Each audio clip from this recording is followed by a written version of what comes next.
Boa noite, carinhoso, virtual, a todos os presentes que nos acompanham pelos canais de mídia que o Centro Fonte de Esperança viabilizou. Espero que o áudio e a imagem estejam chegando de maneira adequada. O tema obsessão simples, ou o tema obsessão, é sempre oportuno, porque faz parte do cotidiano planetário. A gente vai, obviamente, traçar os elementos, as características e as classificações do que a literatura espírita nos oferece em termos de obsessão, mas focar um pouco mais na obsessão simples. Mas o que nos chama a atenção?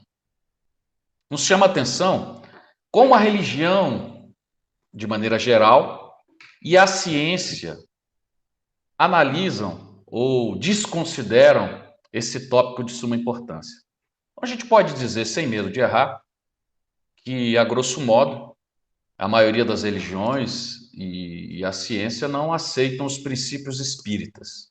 Os princípios espíritas são princípios universais, não é mesmo? E, por conta disso, deixam de curar, deixam de encaminhar a solução para milhões. E eu vou ser mais incisivo, e ao longo da nossa falação isso vai ficar claro, com o argumento que a espiritualidade dá. Deixam de encaminhar soluções para bilhões de pacientes vitimados por desequilíbrios emocionais, desequilíbrios psicológicos, que têm sim vinculação com o processo obsessivo. Então, o espiritismo continua sendo a principal saída para essas patologias, mas, de fato, do ponto de vista numérico, ninguém conhece, não é mesmo? Nós somos o maior país espírita do planeta, com 6, 7, 8 milhões de espíritas, talvez, e boa parte praticam o espiritismo de maneira superficial. Temos aí, segundo os dados da Federação Espírita Brasileira, talvez 20 milhões de espíritas, muitos simpatizantes, mas 20 milhões de espíritas é um número realmente que chega à insignificância do ponto de vista numérico, mas jamais do conteúdo que a doutrina já vem espalhando, criando, obviamente, a adesão de outros que militam em religiões cristãs e que já estão se chegando à verdade universal, que é a verdade expressada pela doutrina espírita.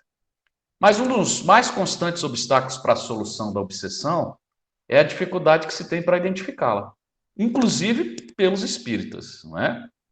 Porque frequentemente a obsessão ela é confundida com uma simples influência ou com a mediunidade a ser desenvolvida. Porque influência todos nós recebemos.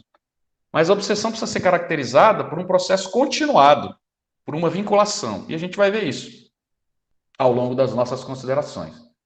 Mas o que salta aos olhos não é a ciência, porque a ciência é ainda o conjunto dos conhecimentos que são expressados pela mente humana, pelo homem, do ponto de vista da análise material. E ainda não consideram a questão transcendental. Isso vai se dar no momento oportuno, essa aproximação já se faz em alguns ramos da academia, mas ainda em função do próprio método e da própria distância que a academia até para se preservar, mantém com a religião, isso ainda vai demandar alguns séculos. Mas salta aos olhos a questão religiosa, porque ninguém considera a obsessão como a doutrina espírita. Mas o texto bíblico está referto de casos de obsessão. E as análises cristãs acabam desconsiderando esses elementos. Se a gente pegar, por exemplo, em Mateus, lá no capítulo 4, Jesus cura os endemoniados vindos da Síria. Em Mateus 8, Jesus expulsa uma legião de espíritos malignos em Gadara. O que são esses espíritos malignos, né? O que são esses endemoniados? Em Mateus, no capítulo 12, Jesus explica como agem os espíritos do mal. Está lá, para quem tiver dúvida. Isso é na Bíblia. Independente da tradução católica ou protestante, a gente vai ter esses elementos. Mateus 17, Jesus cura um látigo influenciado pelos demônios, pelos maus espíritos. Em Marcos, para não ficar só em Mateus, Jesus expulsa espíritos imundos em Cafarnaum. Lá em Marcos 1. Mas em Marcos 3 nós temos também espíritos imundos se prostram diante de Jesus, diante da sua pujança magnética. Espíritos imundos. O que são esses espíritos imundos? Isso em Marcos 3. Mas em Marcos 7 está lá, Jesus cura a obsessão da filha da mulher cananeia. Olha que interessante. Aí vamos para Lucas, já que a gente passou por Mateus e Marcos. Lucas 4. Espírito imundo desafia Jesus. Olha, isso à distância, mas quando Jesus se aproxima, a história é outra. Lucas 8. Um endemoniado mudo é curado por Jesus. E o endemoniado era mudo pela influência espiritual. E a gente sabe que essas influências criam problemas físicos, não é mesmo? Em Lucas 8, só de Maria Madalena, Jesus expulsa 7 espíritos. Em Paulo, lá em Efésios, lá no capítulo 6, Jesus nos ensina a usar a armadura de Deus para impedir a ação do mal. Olha que coisa interessante. Em João, na sua primeira epístola, no capítulo 4, pede, e é a orientação do Cristo, e ele registra, que a gente verifique se os espíritos vêm de Deus.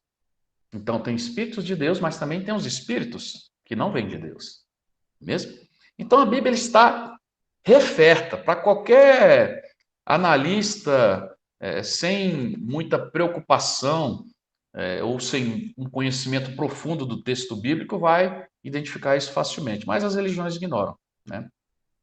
Então, a obsessão precisa ser caracterizada da seguinte forma: é uma influência negativa, precisa ser negativa, senão não é obsessão. Precisa ser constante, é uma influência negativa constante de um espírito sobre o outro. E a gente vai ver que esse espírito pode estar encarnado ou não. Então, é quando se estabelece uma conexão, uma vinculação, e essa vinculação, ela exige uma permissão. Então, as duas partes são responsáveis, né? Existe uma coparticipação. E quais são os sintomas? A gente pode dizer, olha, são os defeitos morais, né? As alterações emocionais, o processo, às vezes, de dominação física e até, nos casos mais graves, a desagregação psíquica, a loucura, né? Como vemos nos sanatórios, hoje chamados centros psiquiátricos. Quais são os sinais? A gente pode colocar de maneira rápida. Quais são os sinais de um processo obsessivo? Sonhos ruins, pesadelos, vinculação com os vícios, aquele mundanismo, né, que hoje marca a nossa sociedade, é o sexo, a bebida, a preocupação com o dinheiro, com as festas, e somente isso. Os instintos agressivos, a ideia do abandono da vida, do abandono social, do abandono familiar, vai criando um certo vitimismo, ansiedade, isso gera as ideias de suicídio. E em alguns casos também ruídos, as pessoas ouvem ruídos, né? Visão de vultos, impressão de ouvir vozes, isso tudo pode ser sinais de um processo obsessivo.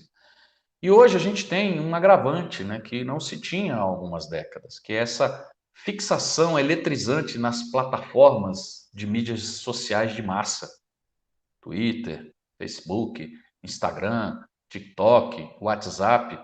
E vejam bem, o problema não está na ferramenta, né? Aliás, algumas dessas ferramentas são extraordinárias, são verdadeiras bênçãos da tecnologia.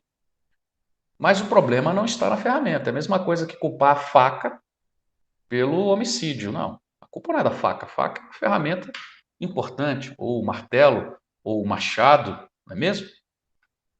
A gente não pode culpar, né, a ferramenta pelo problema, não, é o usuário dessa ferramenta. E, obviamente, as demandas se fazem em torno dos interesses coletivos. Então, existe hoje uma psicose da fixação em temas chulos, temas sensualizantes, temas violentos, temas muitas vezes associados à distração, e não tem nenhum problema a gente se distrair, né? Músicas, danças e assuntos inúteis, isso tudo tem uma certa aceitabilidade do ponto de vista da análise mundana, da análise das relações sociais. Mas o que acontece é que as pesquisas apontam que 80% dos assuntos que estão presentes nessas mídias sociais acabam pervertendo as mentes, porque são temas ou inúteis ou temas com característicos negativos, né?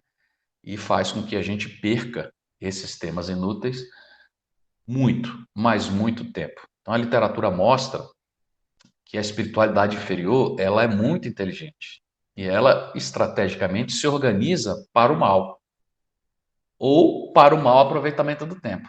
Então a realização do mal é o grande objetivo dos nossos adversários, desses que se vinculam às trevas. Mas se não estamos fazendo nada, eles também estão ganhando ponto, porque o mal também é a ausência do bem. Então, não aproveitar o nosso tempo é um exercício do mal, sim, segundo a filosofia que o Espiritismo aponta, mostrando que a ausência do bem, a oportunidade de fazer o bem, e quando não o fazemos, estamos então dando espaço para a ação do mal, portanto, colaborando com o mal, né? E isso é de fato muito claro. Por quê? Porque o tempo é a nossa única referência associada ao processo evolutivo. É a única. Todos nós seremos espíritos puros, todos.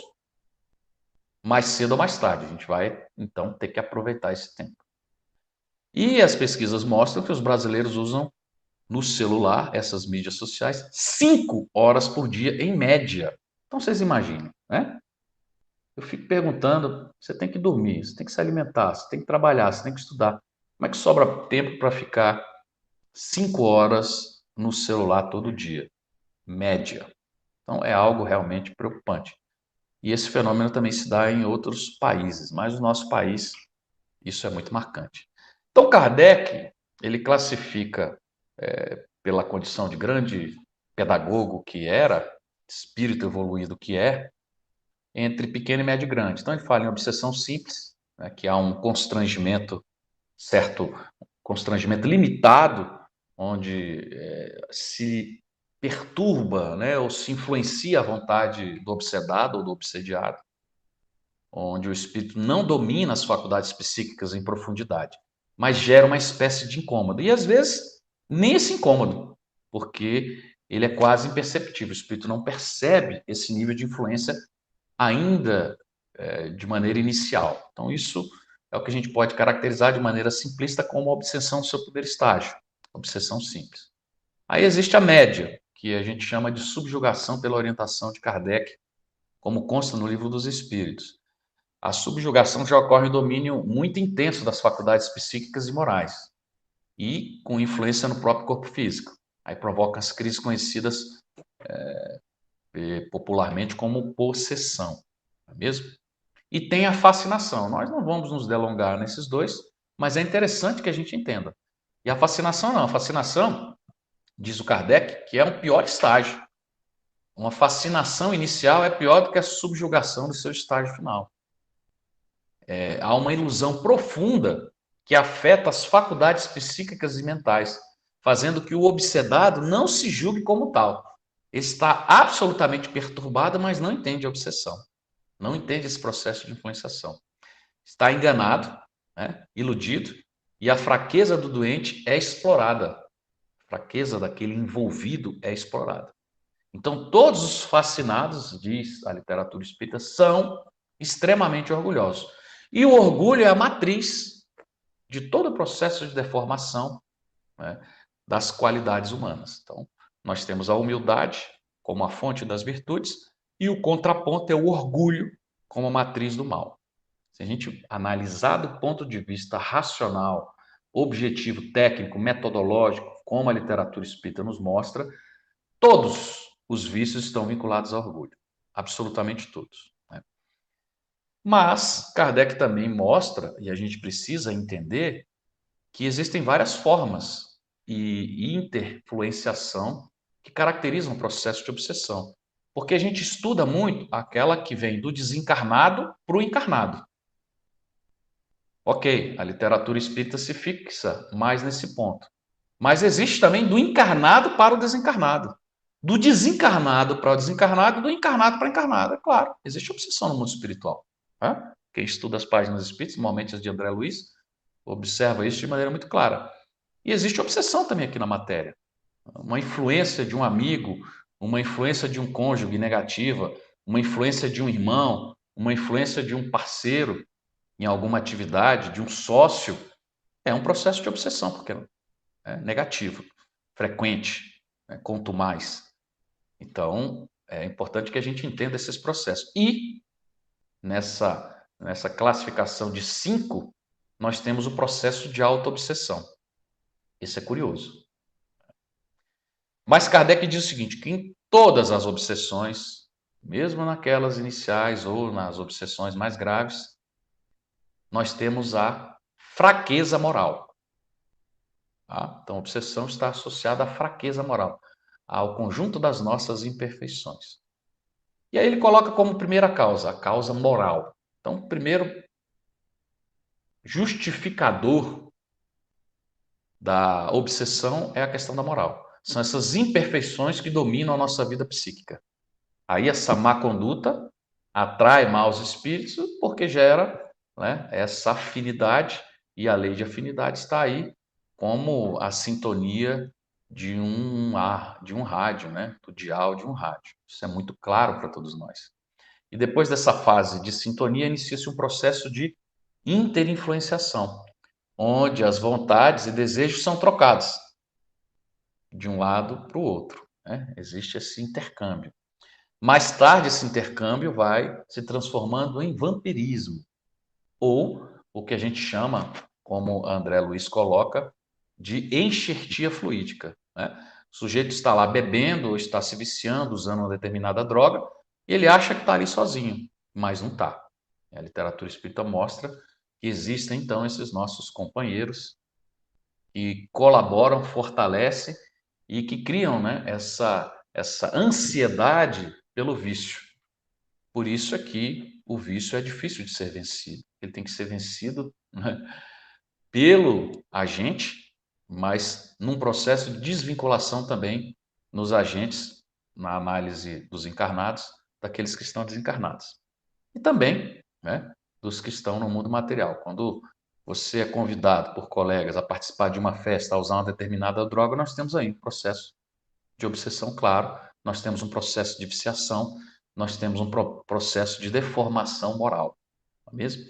E a segunda causa, nós temos a primeira, a segunda é a kármica, e aí com as grandes classificações que Kardec nos dá, onde há o compromisso do obsediado com o obsessor, fruto de relacionamentos mal conduzidos no passado, normalmente em outras vidas, que geraram ódio, vingança, desgaste entre as partes envolvidas. Então, a lei de ação e reação regula esses processos.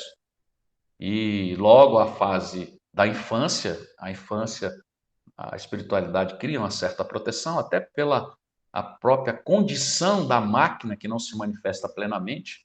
A criança está desenvolvendo o cérebro material para que a personalidade espiritual possa se manifestar de maneira completa. Então, a infância nós temos uma certa proteção, porque o processo de obsessão se dá, obviamente, pelos canais mentais, né? Pelo influxo dos centros coronários e cerebral. Então, a gente tem, obviamente, né, logo após da infância, esse processo de complicação, no caso das obsessões oriundas de processos kármicos. E a auto-obsessão, que nós falamos lá, que é essa condição doentia da mente, onde o encarnado atormenta a si próprio. Isso é mais comum do que a gente imagina, né? Os espíritos inferiores, então, eles se associam a esse caso devido a uma sintonia mental com o enfermo. Então, na verdade, não tem nenhum processo, né, kármico ou nenhum envolvimento com características expiatórias, não. Mas a pessoa fica tão perturbada, muitas vezes até pelas influências do meio, e a mente se fecha em si mesma, né, pelo processo de culpa, pela consciência que acusa, pela ausência do auto-perdão. E aí, quando ela baixa o padrão vibratório, ela convida esses espíritos inferiores a se aproximarem. E estão ali por uma questão de afinidade, não estão nem querendo mal nem bem, estão se aproveitando, né? Então, lá no capítulo 23 do Livro dos Médiuns, que trata da obsessão, Kardec diz de maneira clara, olha, a obsessão é praticada pelos espíritos inferiores. Os bons, nenhum constrangimento vão nos infligir. É uma questão absolutamente racional. Os bons, eles aconselham, eles combatem o mal, e se não são ouvidos, eles vão embora, porque eles não têm tempo a perder também, né? Espiritualidade é eficiente, não vai ficar ali, né, perdendo tempo quem não quer, obviamente, se melhorar. Então, os maus se agarram a esses que têm um potencial para se tornar vítima, para se tornar uma presa. É isso mesmo, é um processo de caça, é um processo de vinculação. Quando a gente pega um livro extraordinário, Nas Fronteiras da Loucura, parceria do Divaldo Franco e de Manuel Filomeno de Miranda, ele fala lá sobre obsessão simples, né? Ele trata, inclusive, o tópico é esse, obsessão simples. Ele diz que o fundamento da vida é o espírito, onde tudo gira, onde tudo se manifesta. Por isso é que a gente não deve ter medo da morte, porque a morte é a nossa condição originária, né? A morte nos abre a porta da condição original. Então, entendendo esse fenômeno, não podemos alimentar o medo da morte, porque é a verdadeira vida. Aqui é onde nós estamos num processo, obviamente, de restrição das nossas capacidades, das nossas percepções, exatamente para sermos testados. Por isso, a bênção do esquecimento. Porque que mérito eu tenho de fazer uma prova com cola, né? Ou que mérito eu teria de fazer uma prova sob consulta? É menor. Agora, quando eu faço uma prova do alto do meu conhecimento, do alto do meu estudo, do alto do meu preparo e me saio bem, eu fui testado, né? Eu passei pela aprovação, pela prova.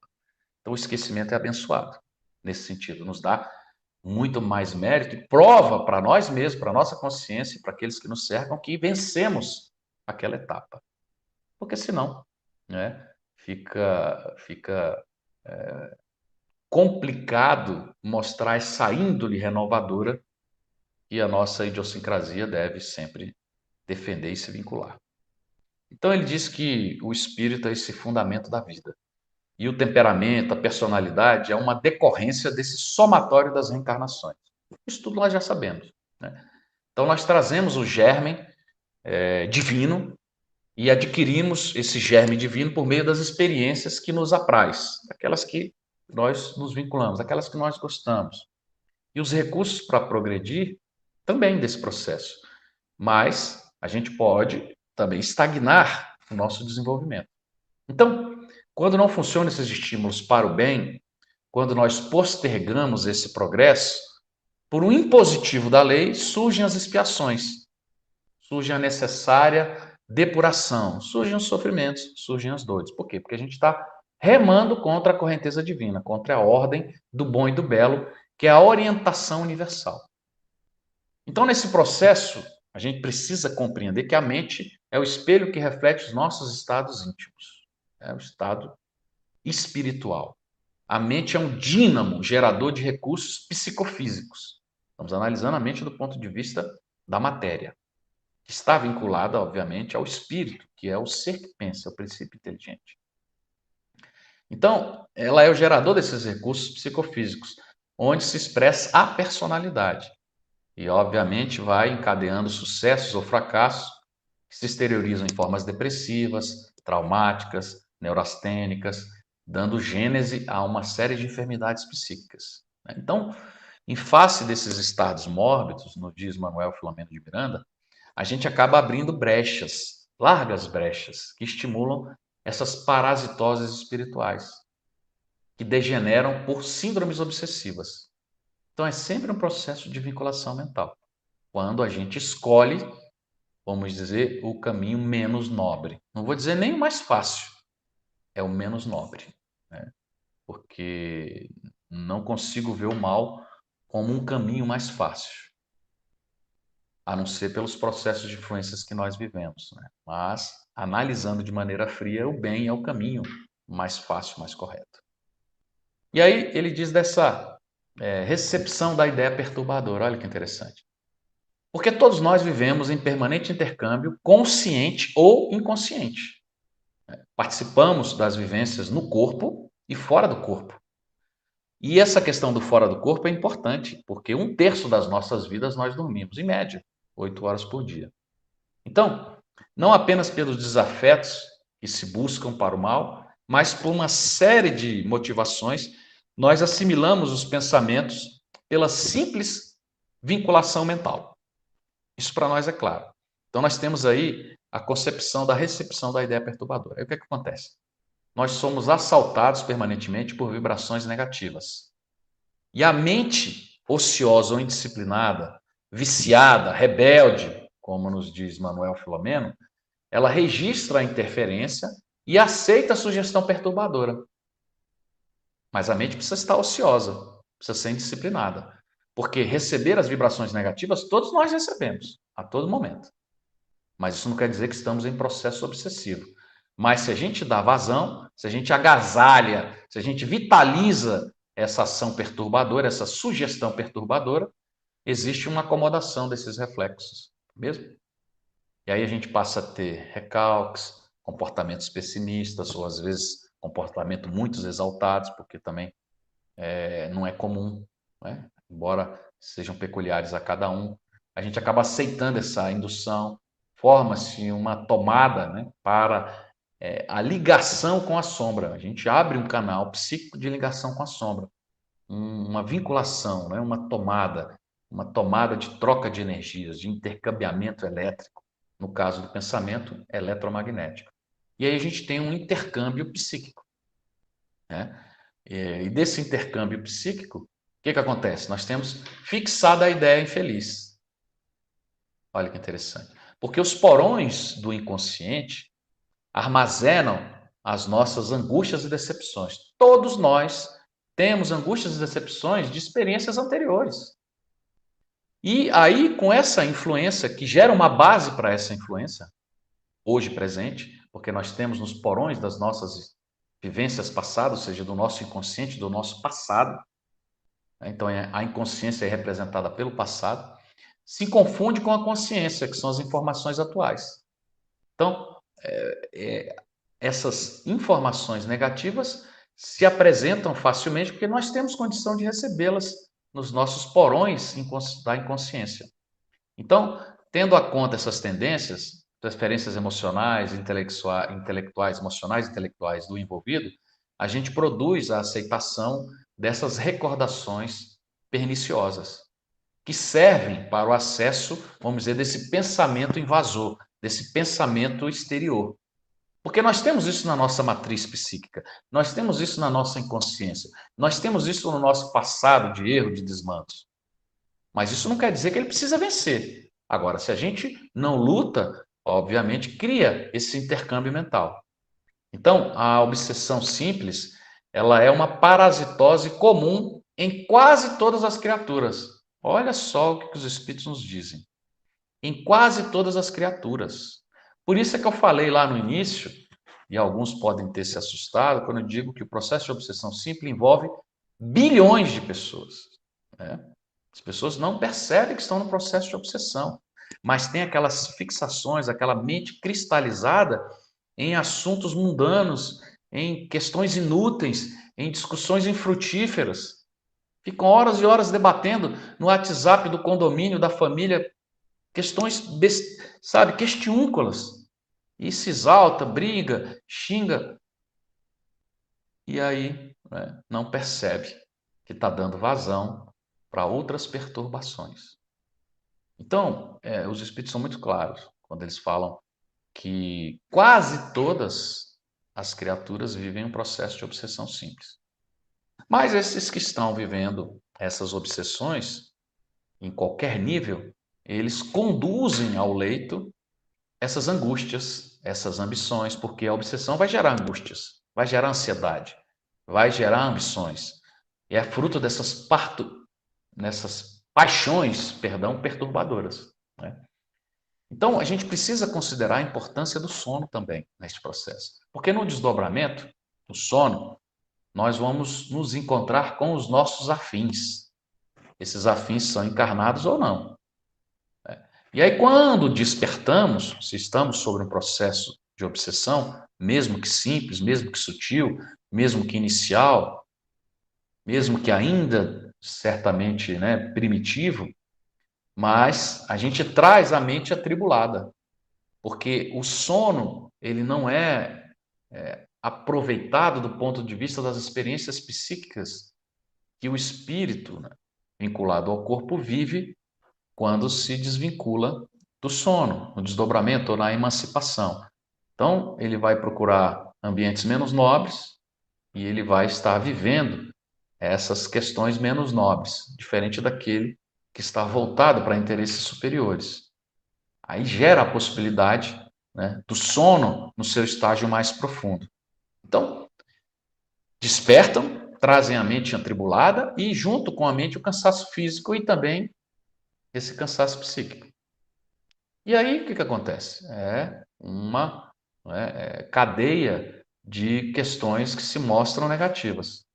Vai encontrar dificuldade ao longo do dia para se fixar nos compromissos e nas lições edificantes da vida. Ah, aí tem dificuldade para orar, tem dificuldade para ser fraterno, tem dificuldade para colaborar na assistência social, tem dificuldade para entender as limitações do parceiro ou da parceira, dos filhos, tem dificuldade, preguiça para ir para o centro, tem dificuldade de ler, né? Às vezes passa 5, 6, 7, 12 horas vendo uma série, mas não tem coragem de ler uma página, né, que seja da Bíblia, que seja do livro, de um livro espírita, ou até mesmo de uma poesia, algo que seja positivo.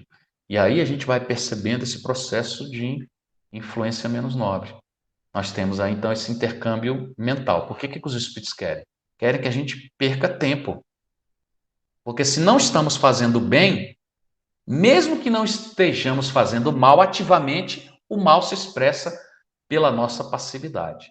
Isso não quer dizer, a gente não pode ser radical, que a gente não tem que ir para o cinema, que a gente não tem que participar de festas, que a gente não tem que ter atividades de lazer, que a gente não tem que se encontrar com os amigos, que a gente não tem que se encontrar com a família, em hipótese nenhuma, a lei de sociedade está aí, não é mesmo? E a gente viu tanto, inclusive, que a pandemia prejudicou a convivência, né? E a gente sabe que a convivência é importante. Os problemas, as psicoses, os dramas que se armaram por conta desse afastamento social. Então, não é isso que a gente está falando. A gente tem que viver esses prazeres da vida, mas de maneira comedida. A gente tem que dividir as nossas atividades, né? Tem que se dedicar à religião, tem que se dedicar ao estudo, tem que se dedicar à arte, tem que se dedicar à leitura, ao trabalho, ao prazer, à família. E assim a gente vai equilibrando. A gente não fica na monoideia, a gente não fica no interesse focado em assuntos mundanos ou assuntos chulos. Então, essas vinculações, esse intercâmbio mental, para uma pessoa sadia, ela causa uma certa repulsa instintiva. Mas, para o paciente, aquele que se vincula, gera, é o que eles chamam, né, de parasitose espiritual, dá espaço para esse adversário se apresentar. E aí a gente tem esses reflexos da interferência.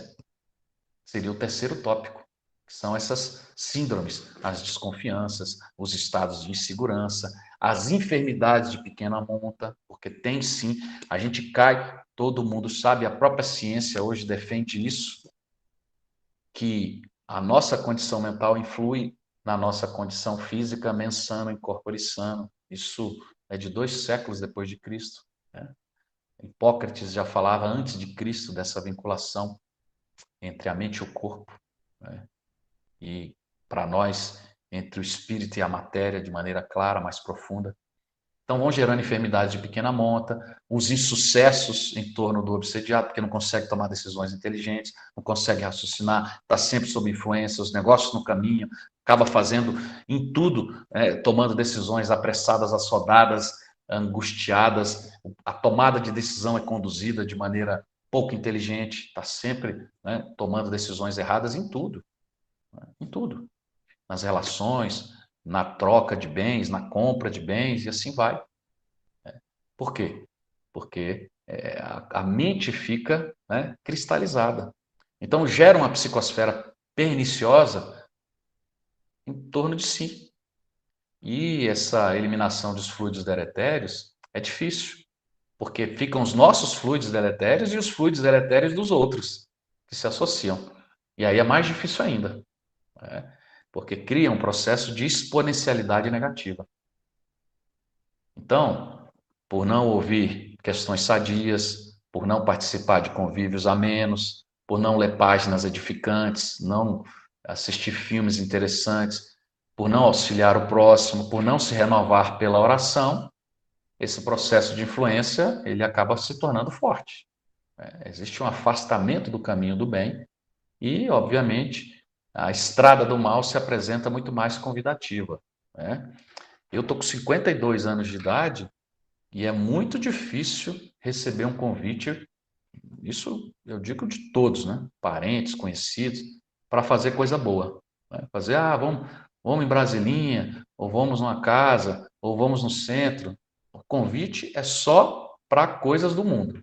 Não que sejam ruins, mas as pessoas não estão preocupadas, né, em absoluto, com a cultura espiritual, com o desenvolvimento moral, e eu digo isso calcado na literatura espírita, que fala que somente 1/3 dos espíritos vinculados ao planeta, ou seja, encarnados, somente 1/3, então é minoria absoluta, né? 33% aí, um pouco mais, um pouco menos, porque a espiritualidade dá referências, ela não é dos 8 bilhões, não, eles não têm essa preocupação, mas nos dá uma referência para conduzir o pensamento, até porque isso muda a todo momento. São pessoas que estão vinculadas relativamente ao bem, estão preocupadas com a cultura, com a família, com a arte, com a religião, com o processo, né, de respeito ao patrimônio alheio. Então, a minoria.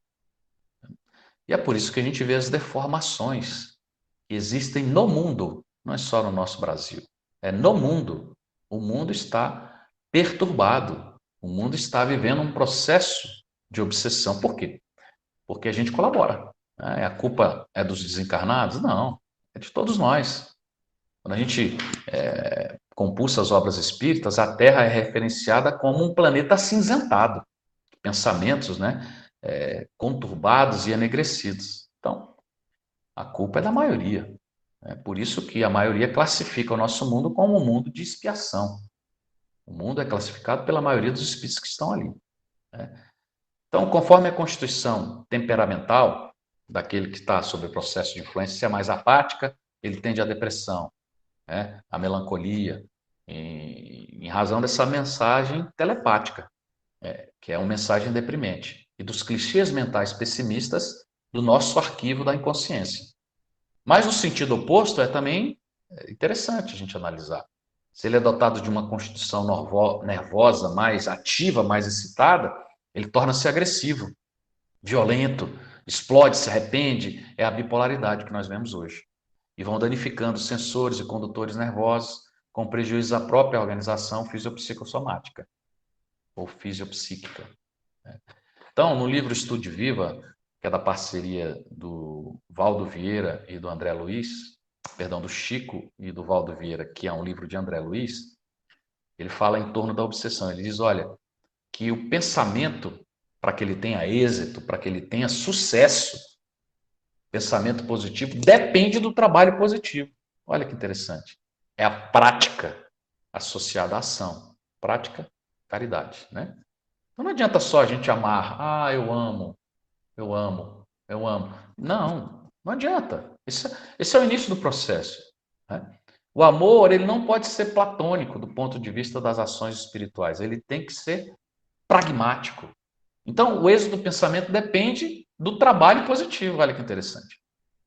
André Luiz é fantástico, né? Objetivo direto. E aí muita gente não gosta porque quer ficar na superficialidade, mas André Luiz vai direto ao ponto. Então, nós devemos sanear as nossas emoções, nossas ideias, nossas palavras, nossos atos, nossos hábitos tecnológicos, por menores que sejam, do ponto de vista da leitura negativa, a gente tem que procurar sanear. Então, vem um vídeo ruim, apaga, não vê. Vem um comentário grosseiro, chulo, uma imagem sensualizada, apaga, não vê. Porque se a gente der vazão, né, a gente vai criando espaço, abertura. Se a gente entrar numa discussão de WhatsApp, que hoje tem quase todos os núcleos familiares, de maneira menos equilibrada, ou até equilibrada, porque às vezes o grupo não comporta uma discussão equilibrada, sai do grupo. Não perca tempo naquele grupo, não é mesmo? Porque a gente fica ali perdendo tempo e energia. Jesus falou, olha, não jogue pérolas aos porcos. Não adianta a gente também ficar defendendo determinadas coisas no meio da rodoviária, qualquer que seja a rodoviária. Você vai passar por um louco, um lunático.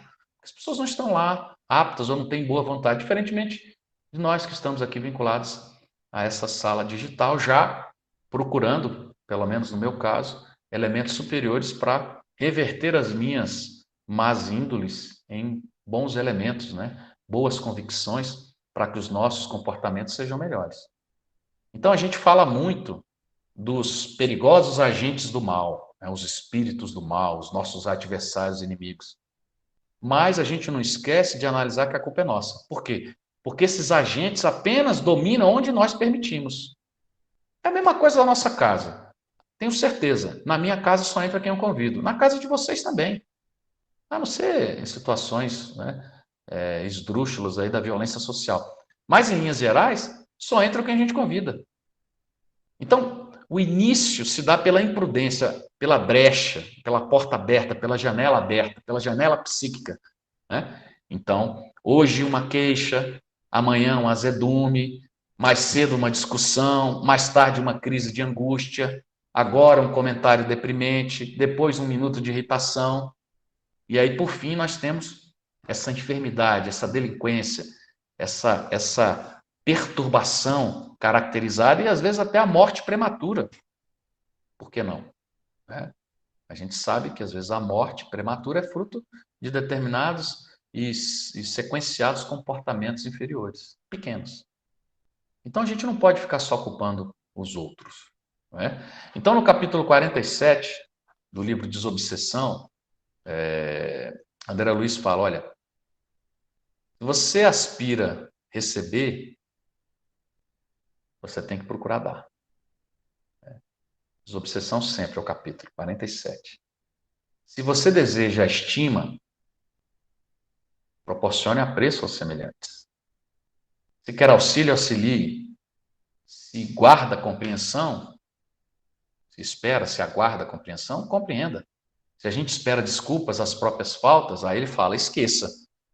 Mas a gente não pode esquecer de todo o coração das faltas dos outros. Então ele faz uma alusão à oração de São Francisco, muito inteligente. Olha só, se você espera desculpa, esqueça. Você não precisa ficar esperando desculpa, faz a sua parte. Não precisa ficar esperando elogio, faz a sua parte. Ah, tem que ter o tapinha nas costas. Para quê? Isso é fruto do nosso orgulho, da nossa vaidade. Então ele fala, se a irritação nos destempera, silenciamos a palavra, até que passe essa tormenta, né? Passe a ira, é aquela história, conte até 10, conte até 100 se precisar. Se você não aprecia respostas desagradáveis, então também não faça questões irreverentes, ou irrelevantes, ou abjetas. Se você sonha se elevar, eleve. Se dispõe de tempo a perder, ganhe tempo com o trabalho, ganhe tempo com o estudo. Então, André Luiz faz essa alusão com a oração de São Francisco, muito interessante. Mas já caminhando para a parte final das nossas considerações, eu queria trazer alguns elementos de um livro extraordinário, Missionários da Luz, lá no capítulo 18, quando André Luiz fala da obsessão, e tem um amparo de Alexandre, que é um instrutor fantástico, um espírito de capacidade intelectual avantajada. Então ele fala, olha, o obsidiado, ele é quase sempre o enfermo que representa uma legião de doentes invisíveis, olha só. Então o processo de obsessão ele vai se complicando e daqui a pouco não é só um vinculado ao outro. A gente viu no texto bíblico, né? Legiões, vários espíritos. Por quê? Porque existe um processo. É a formação das tribos. A gente vai jogar bola, a gente não joga bola só com um, a gente joga bola com 10, 12, 30, 40, esperando cada um a sua vez. Só que ali é para uma atividade nobre, esportiva, né? De lazer. E o processo obsessivo é da mesma forma, onde as tribos se reúnem nos ideais menos nobres. E às vezes tem dezenas de espíritos vinculados a esse processo. E aí a obsessão vai ficando cada vez mais complicada. Então ele é quase sempre, o obsediado, uma criatura repleta de problemas espirituais. E se falta vontade firme para a autoeducação, é o que nos mostra André Luiz, para a disciplina, é quase certo que essa situação vai se prolongar de maneira dolorosa depois da morte. Então a gente precisa cuidar dessas vinculações em vida, porque senão a gente leva isso para o berço, para o túmulo, perdão. Né? A gente constrói no berço, no momento adulto, e leva para o túmulo. Porque se o obsediado estiver satisfeito com o desequilíbrio, aí a gente, obviamente, vai ter uma dificuldade muito grande, né, de solução do problema. A gente vai ter que esperar o fim dessa cegueira. Os espíritos também fazem isso. vai esperar a redução daquela rebeldia, ou que ele se afaste da ignorância. Em todos os desastres da vida, nos fala André Luiz, a gente deve examinar serenamente a percentagem da nossa coparticipação. Então, se a gente está em desequilíbrio e não reconhece esse desequilíbrio, fica muito difícil. Fica muito difícil a compreensão e, obviamente, a solução desses problemas. Apenas em situações raríssimas, dizem os espíritos, nós podemos exibir o título de vítimas. Por quê? Porque nós temos coparticipação, nós temos também culpa. Não existe uma obsessão, em casos raríssimos, que não seja constituída por um processo de vinculação entre as partes. Então, a gente precisa, obviamente, entender esse cenário. Apenas o doente convertido voluntariamente em médico de si mesmo, ele vai atingir a cura. Porque ninguém cura ninguém. É um processo de autodescoberta, de autoanálise. Então, no doloroso quadro das obsessões, o princípio é análogo.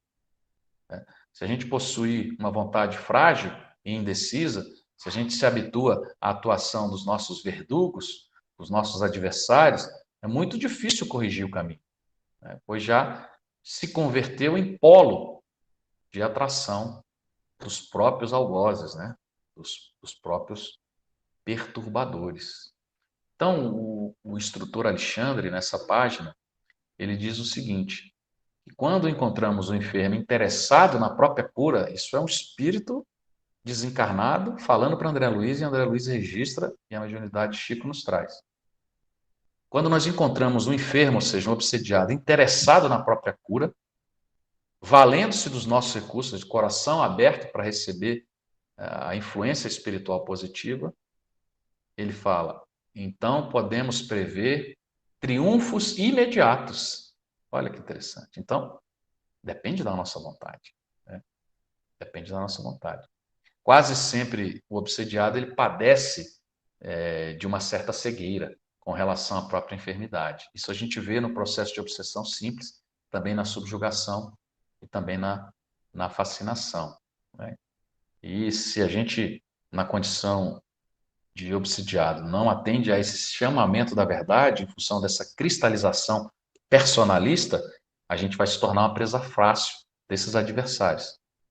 Então, a gente, na condição de espíritas, na condição de colaboradores dessa verdade, a gente não pode ser desavisado, porque diante do obsediado, aqueles desavisados que não estudam têm uma única preocupação, um único imperativo, é de afastar o obsessor. É como se o obsessor fosse o culpado, o obsessor fosse o agente maligno. Muitas vezes o obsessor é que é a vítima. Mas como rebentar de um instante para o outro, essas algemas, esses vínculos, essas alianças que se fazem pelas ações dos séculos, forjadas por compromissos da vida comum menos nobre. Então a gente não tem milagre nas transformações. As transformações não são repentinas. Não são de uma hora para outra. Não se constrói uma cidade, uma casa do dia para a noite. A gente pega o maior exemplo de transformação de toda a história do mundo, que foi Maria Madalena, mesmo assim houve um processo. Não é estanque, não é de uma hora para outra. Então a tarefa é de sementeira, de persistência, de vigilância. Não se quebram esses grilhões seculares em um instante. E na obsessão, essas dificuldades não são unilaterais. Não vamos expulsar, como alguns irmãos de outras religiões fazem, inclusive em praça pública ou até nas nossas televisões. Muitas vezes um processo teatralesco. Não resolve o problema. O afastamento do perseguidor não vai significar a extinção da dívida, até porque esse afastamento também não vai ser, muitas vezes, positivado. Tem que ter uma mudança comportamental. Pelo menos de um. Aí o processo se encerra. Não que a dívida tenha se encerrado, mas o processo de perturbação se encerra. Às vezes a dívida você vai, obviamente, em outro momento pagar. Então nós recebemos sempre de acordo com as nossas obras, não é mesmo? Então, a gente vive, já nos minutos finais, a gente vive hoje em nossa sociedade um primarismo, onde as perturbações são mais frequentes, perturbações mentais e físicas são mais frequentes do que a saúde mental e física, dizem os espíritos. Porque prevalecem os instintos violentos, automáticos, que promovem esses vazios existenciais. E a gente vê pelos comportamentos, né? Então, essas conquistas externas, elas não mais preenchem. E aí nós temos as psicoses, os dramas, os divórcios, as dificuldades de relacionamentos, e todas essas deformações de comportamento que nós conhecemos. São problemas psicológicos levando a problemas físicos. São conhecidos como psicossomáticos ou, modernamente, psicofisiológicos. Isso é tudo muito claro, a literatura espírita está referta desses exemplos. E a gente precisa entender também que a casa espírita, ela tem essa função de hospital e de escola. E ela não pode eliminar as práticas mediúnicas de desobsessão.